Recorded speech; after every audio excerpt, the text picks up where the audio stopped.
আসলে পুরুষ মানুষ হচ্ছে সৃষ্টির সবচেয়ে রহস্যময় প্রাণী, আবার দুর্ভাগ্যও বটে। বুঝতে পারলাম না। শুনবি?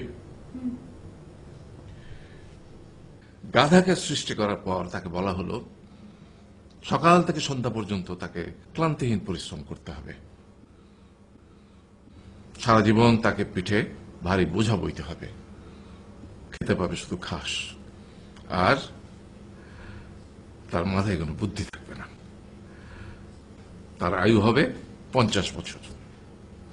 গাধা করজোড়ে সৃষ্টিকর্তাকে বলল, আমি এত বছর বাঁচতে চাই না, আমাকে 20 বছর আয়ু দেওয়া হোক। সৃষ্টিকর্তা সেটাই মঞ্জুর করলেন।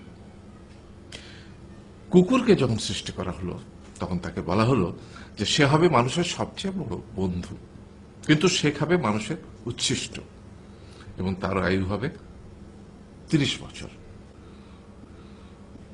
কুকুর সৃষ্টিকর্তাকে বলল, আমি এত বছর বাঁচতে চাই না, আমাকে 15 বছর আয়ু দেওয়া হোক। সেটাই মঞ্জুর করা হলো। এরপর বানরকে বলা হলো, তুমি শুধু গাছের এ ডাল থেকে ও ডালে ঝুল খাবে এবং নানান রকম ফন্দি ফিকিরি করে মানুষকে আনন্দ দিবে। তোমার আয়ু হবে 20 বছর। বানর বলল, আমি 20 বছর বাঁচতে চাই না, আমাকে 10 বছর দেওয়া হোক। সেটাই মঞ্জুর করা হলো। এবার এলো পুরুষ মানুষের পালা। তাকে বলা হলো যে তুমি হলে প্রাণীগুলোর মধ্যে সবচেয়ে বিচক্ষণ এবং বুদ্ধিমান, সেই জন্য তোমাকে প্রাণীদের শিরোমণি করা হলো এবং তোমার আয়ু হবে 20 বছর। তখন পুরুষ মানুষ বলল, করজোড়ে বলল সৃষ্টিকর্তাকে যে 20 বছর আয়ু অত্যন্ত কম। হে প্রভু, আমাকে ওই গাধার সে যে 30 বছর আয়ু চায়নি সেটা আমাকে দেয়া হোক।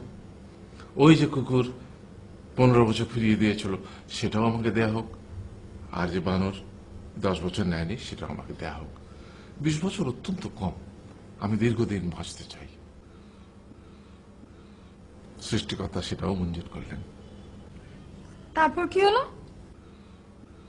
সেই থেকে ছেলেরা পুরুষ মানুষ হিসেবে বাঁচে 20 বছর, তারপরের 30 বছর সংসারের বোঝা পিঠে করে বয়ে বেড়ায়। সেটা কার মতো? গাধার মতো। তারপরের 15 বছর সে তার ছেলে মেয়েরা যা দেয় সেই রকম ঠিক কুকুরের মতো উচ্ছিষ্ট খেয়ে বাঁচে। আর তারপরে বৃদ্ধ বয়সে ঠিক বানরের মতো, যেমন গাছের এডাল থেকে ওডাল ঝুল খায় বানর, তেমনি এই ছেলের বাড়ি থেকে ওই ছেলের বাড়ি আর নানান রকম ফন্দি বিক্রি করে তার নাতি নাতনিদের আনন্দ দেওয়ার চেষ্টা করে।